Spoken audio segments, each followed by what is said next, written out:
안녕하세요. 파산관제인 홍현필 변호사입니다. 도움이 되신다면 좋아요와 구독 좀 눌러주시기 바랍니다. 네, 오늘은 면책불허가 사유 네 번째 시간으로 비본지행위 651조 제2호입니다. 이거는 이제 과태파산죄입니다. 여기서부터는 형사처벌은 받죠. 근데 이제 사기파산죄보다 형량이 절반입니다. 5년 이하의 징역, 5천만원 이하의 벌금. 그래서 사기파산죄는 손괴, 은닉, 불이익 처분 요 세 가지 태양이 있고, 그 다음에 신용거래 상품이 불이익한 처분, 그 다음에 그렇게 이제 사기파산죄로 구성되어 있고, 이제 여기부터는 과태파산죄입니다. 비본지행위 보겠습니다. 담보의 제공에 관한 행위.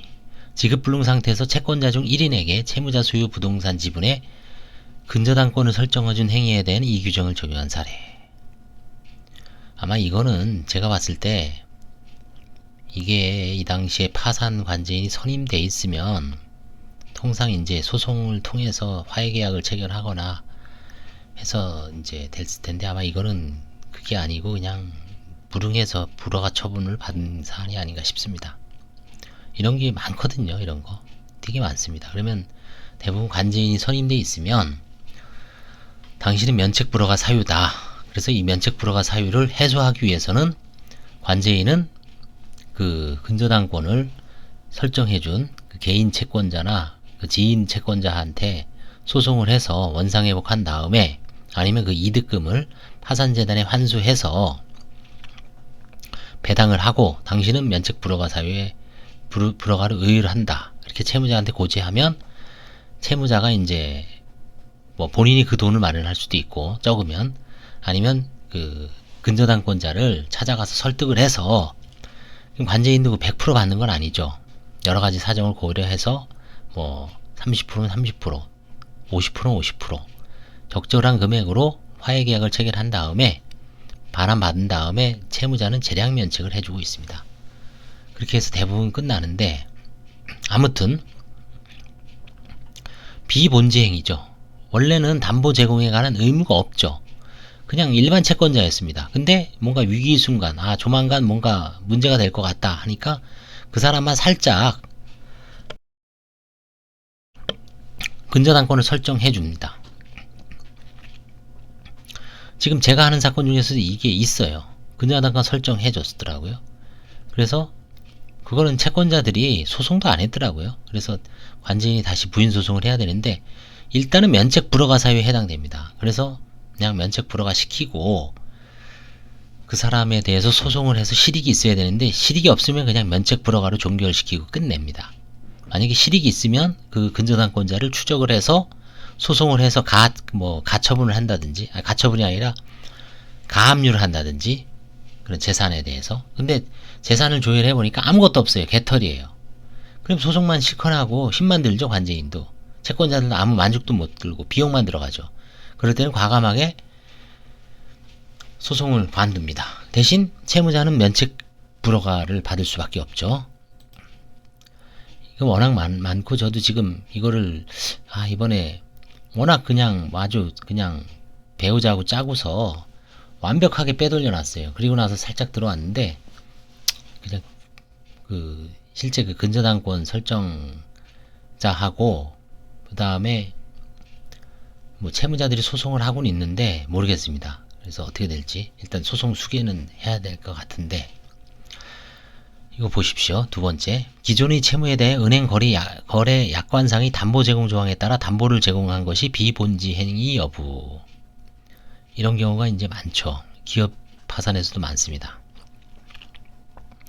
파산의 원인 사실이 발생한 상태에서 기존의 채무에 관하여 여신거래 기본 약관상의 담보 제공 조항을 근거로 담보를 제공하는 것이 비본지 행위인지가 문제된다. 이에 대하여 대법원은 채무자의 신용 변동, 담보가치 감소, 기타 채권보전상 필요하다고 인정될 만한 상당한 사유가 발생한 경우에는 채무자는 채권자의 청구에 의하여 채권자가 승인하는 담보나 추가담보의 제공 또는 보증인을 세우거나 이를 추가한다는 여신거래 기본 약관의 규정은 채무자에게 일반적 추상적 담보 제공 의무를 부담시키는 것에 불과하고, 구체적인 담보 제공 의무를 부담시키는 것은 아니어서 채무자가 이에 불응하여도 채권자는 그 이행을 소구할 수 없고 단지 약관상의 규정 등에 따라 채무에 대한 기한의 이익이 상실되어 바로 채권을 해소할 수 있음에 불과하므로 그 약관 규정에 따른 담보 제공은 이게 구회사정리법이죠. 지금 현재는 이제 통합도산법입니다.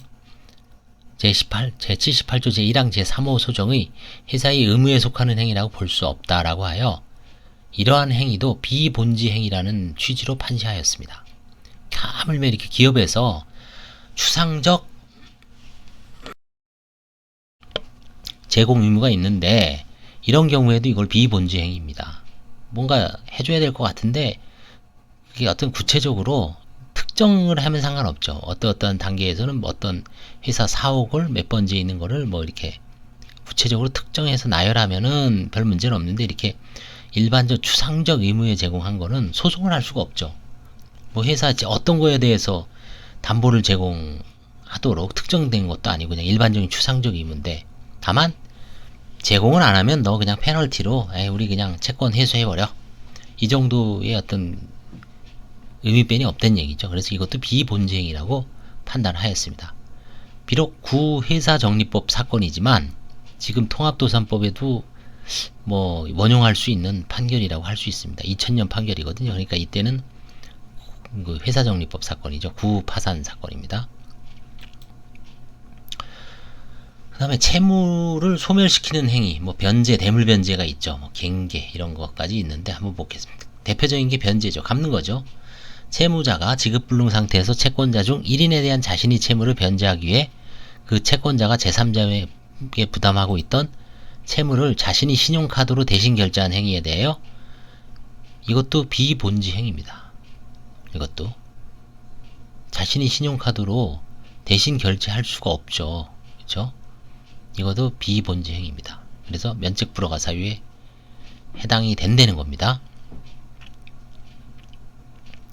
물론 관제인은 이런 경우에도 재량면책을 시킬 때는 그 이득을 본 채권자한테 이제 뭐 화해계약을 청해서 그 430만 원이면 뭐 예를 들어서 한 절반 정도 아니면 뭐 한 그쵸 그 정도를 만약에 파산재단에 편입을 하겠다라고 하면 면책불허가 사유는 해소가 된 걸로 봐서 법원에서는 아마 화해계약을 허용을 하고 채권자들한테 배당을 하거나 뭐 재단 채권을 변제한 다음에 재량면책을 시킬 여지는 있습니다. 여기 나오는 면책불허가 사유는 전부 어떻게 하느냐에 따라서 재량면책이 될 수 있다는 걸 염두에 두십시오. 실제로 이런 사안에 직면했을 때 관제인이 환가에 나서면은 100% 재량면책에 해당됩니다. 대물변제 한번 보겠습니다. 사업을 폐업하면서 대물변제조로 사업체 자체, 임차보증금, 각종 시설 집기를 양도하는 행위가 문제되죠. 폐업이 파산 신청이 임박하여 이루어진 경우에는 재고자산, 임차보증금 등 폐업 처리 내역을 확인할 필요가 있다. 그쵸? 있죠, 당연히. 채무자가 지급불능 상태에서 채무변제조로 개인 채권자 중 일부에게 일식집 임차보증금과 운영권을 양도한 사례로는 서울중앙법원 있습니다. 이런 경우에도 다 면책불허가 사유라는 거예요. 채무자가 지급불능 상태에서 특정 채권자에 대한 채무변제를 위해 그 소유의 아파트에 관한 소유권을 이전한 사례로는 서울중앙법원 대물변제 비본지행입니다. 어느 채권자에게 특별한 이익을 줄 목적으로 변제하였더라도 그 채무의 변제기가 도래한 것이라면 비본지 행위에 해당되지 않습니다. 채무의 변제기가 도래한 것이라면 비본지 행위에는 해당되지 않아요. 다만 편파 변제에 해당돼서 부인 대상은 될 수가 있습니다. 다만 면책불허가는 아니라는 얘기죠. 왜? 변제기가 도래한 건데 변제한 건데 왜 그게 면책불허가는 아닙니다. 분명히. 다만 편파행위로서 부인 대상은 될 가능성이 높습니다. 그 다음에 이것도 과태파산죄입니다. 파산범죄입니다. 뇌물약속 공여의사표시. 당연하겠죠. 파산관제인으로부터 자료 제출 요구받자 선처를 호소하면서 파산관제인에게 돈을 공유하라고 한 사안에 대해 이 규정을 적용한 사례가 있습니다. 파산관제인으로부터 재산 상태에 관한 설명과 자료 제출을 요구받는 과정에서 관제인에게 선처를 호소하면서 금액 미상의 돈을 공유하려 한 사안에서 이런 결정이 있습니다. 실제로 이거를 관제인 중에 발표한 사례를 보면 뭐 그 돈을 그대로 파산재단에 편입해서 채권자들에게 배당한 사안도 있습니다. 그래놓고 이제 재량 면책은 해줬겠죠. 물론 끝났네요. 자, 그래서 오늘은 비본지 행위, 원래 의무 제공이 아닌데 담보 제공을 하거나 아직까지 변제기가 도래하지 않는데 변제 행위를 하거나 대물 변제 약정이 없는데 그냥 대물 변제를 하는 경우, 그게 다 의무가 아닌 일을 하는 거죠. 그래서 비본지 행위라는 겁니다. 다만 이렇게 채무의 변제기가 도래한 것이라면 본지 행위에, 비본지 행위는 해당되지 않습니다.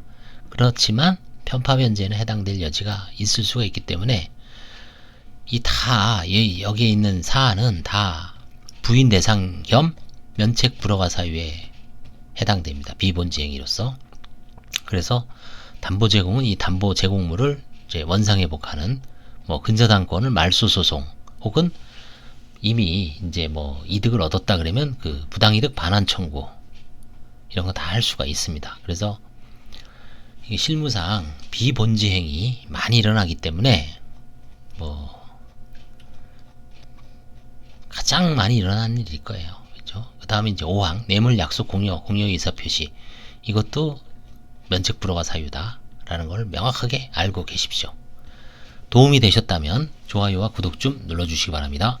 감사합니다.